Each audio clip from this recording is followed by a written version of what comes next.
Welcome to Cinematic Excrement. I'm the Smeghead, and we're going to kick off the new year with a terrible movie about vampires. No, not that one. The DVD doesn't come out until next month. Have some patience, I'll get to it. Actually, the movie we'll be looking at today is possibly worse than anything Stephenie Meyer could ever come up with. For this is not your typical shitty vampire movie. Oh no. This is also a video game adaptation directed by Germany's answer to Ed Wood. Ladies and gentlemen, I give you Uwe Ball's Bloodrayne. This movie, based on the video game of the same name, stars Kristanna Loken, who you may remember from Terminator 3. Though if you don't want to remember that movie, I totally understand. She plays the role of Rain, a human-vampire hybrid also known as a Dhampir. The movie was nominated for 6 Golden Raspberry Awards, but failed to win any thanks to some stiff competition from Basic Instinct 2 and Lady in the Water. It was panned by critics and the general public and made barely a tenth of its budget back at the box office. Sounds like we have a winner on our hands. I confess I haven't played the game, but from what I've read online, the movie bears little resemblance to it. After seeing House of the Dead, I can't say I'm shocked. It's a shame, because the game's plot involves Nazis trying to use the powers of the occult to bring Hitler into power. That's an awesomely ridiculous premise, and it sounds like something that would be right up Dr. Ball's alley, so I'm not sure why he didn't go with it.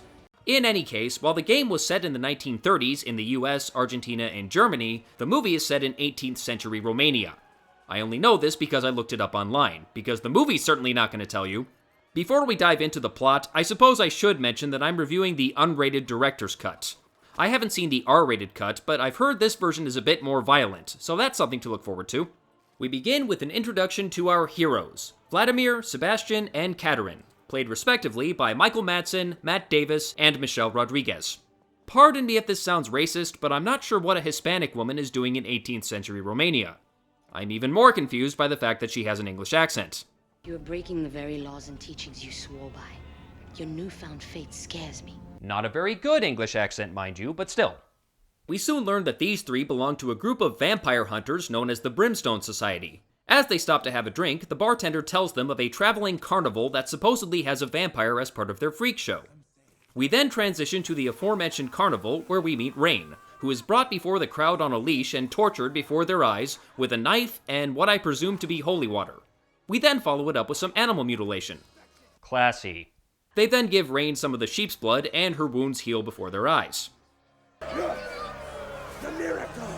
Her faith has healed her! Can I get a hallelujah? By the way, she's supposedly at least part vampire, yet they're using a short leash and taking no precautions to ensure she doesn't bite them.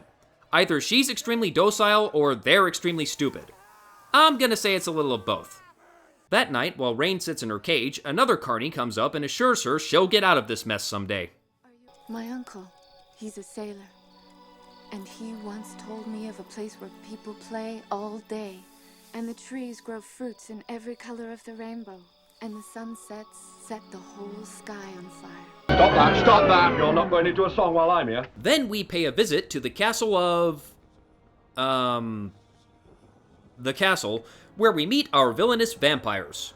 It's my understanding that vampires typically do their best to conceal their identities so they can blend into society and hunt in secret. Establishing a base in a huge, ominous-looking castle is not exactly the best way to blend in.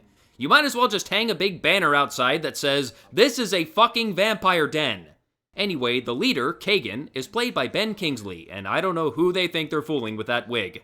Kingsley once won an Oscar for Best Actor, but you'd never know that by watching this movie, as he's completely phoning it in here.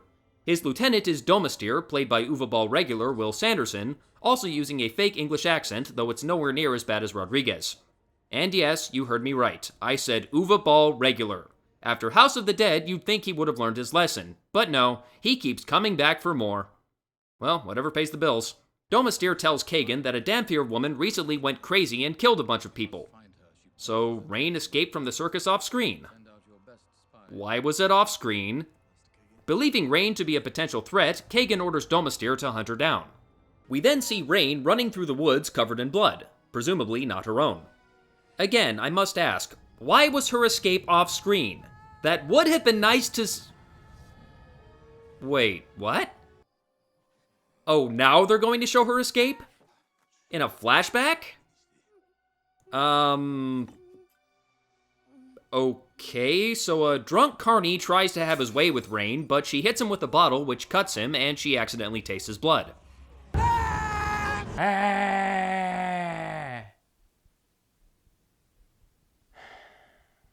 Kristana, you are drop-dead gorgeous, but you cannot scream worth shit. Sounds like a dying moose.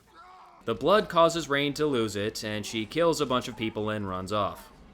I'm sorry if I sound unenthused, but it's kind of hard to get excited when the movie tells me what will happen ahead of time. I almost wonder if the editor had some weird form of dyslexia that caused him to put these scenes together backwards. The next day, the Brimstone trio arrive at the carnival, or what's left of it. After realizing Rain is long gone, they start chopping the heads off the dead and burning the bodies. And none of the survivors bat an eyelash at this. Okay. They come across Rain's not-quite-dead friend and demand information. Please, she didn't mean to bite me. She's not a vampire. She was wearing the crucifix I gave her when it happened.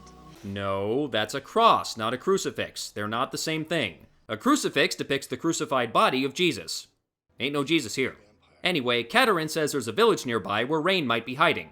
She decides to go there alone because... reasons. We then transition to another castle, though it was probably filmed in the same one we saw earlier, where we see Katerin's father, Elric, played by Billy Zane, who is also obviously wearing a wig. He proceeds to spout exposition, dictate a letter to his daughter, warning her not to let Kagan acquire the artifacts of Beliar. Whatever those are. And together we will stop this madness and bring peace to these lands, your beloved father, etc., etc. What do you think? A very compelling argument, Master. Oh, you're such a sucker. As you can see, they paid special attention to make sure the dialogue was appropriate for this time period. Oh, by the way. That night, Rain makes her way to a village and finds a vampire. Seeing through the disguise, she gives the vamp a come-hither look. Apparently, the vampire is a lesbian because it works, and Rain easily dispatches her. Despite being out in the open, no one sees this except a telepathic fortune teller.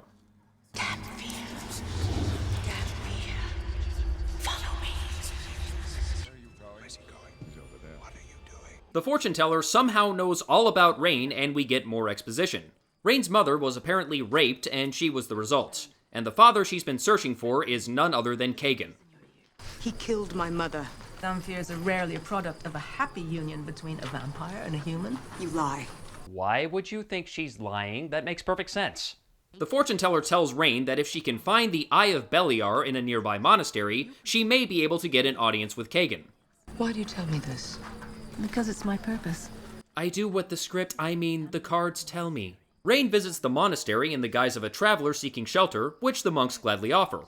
That night she goes looking for the eye and eventually runs into... Sloth?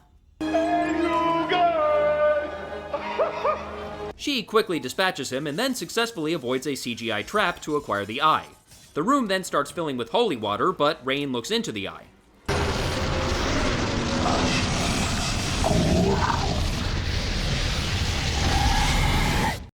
And just like that, her weakness to holy water is gone. Oh, how goddamn convenient. The monks find her a second later, and she is brought before Udo Kier, who takes over the role of the exposition fairy. He tells Rain that there are 3 talismans of Beliar: eye, rib, and heart. All of them can remove vampiric weaknesses. If a vampire somehow acquired all 3, he would be unstoppable. Unfortunately, his exposition is cut short when Kagan's army attacks. Fortunately, Vladimir and Sebastian, having followed the army, show up to lend a hand. And look, Katerin's back too. This is the first we've seen of her since the carnival, and her time away from the group is never spoken of again. Clearly, leaving the group to search that nearby village was a crucial plot point. This fight scene is awesome. Not because it's shot or choreographed well, mind you, but because it's hilariously awful. Most of the main cast are slow and clumsy and clearly have no business being in a sword fight. They do a ton of fast cuts to try to cover up this fact. Try being the key word. And the gore effects are laughably over the top. People get sliced in half, they get swords run clean through their heads, and they leak Kill Bill levels of blood. This is hands down the best part of the movie. Unfortunately, we're not even halfway through. Ultimately, Rain is taken prisoner by Dormistir. Vladimir instructs Katerin to return to Brimstone HQ while he and Sebastian go after him. So once again, Michelle Rodriguez temporarily vanishes from the movie with a weak explanation. Was she just not available for the entire shoot?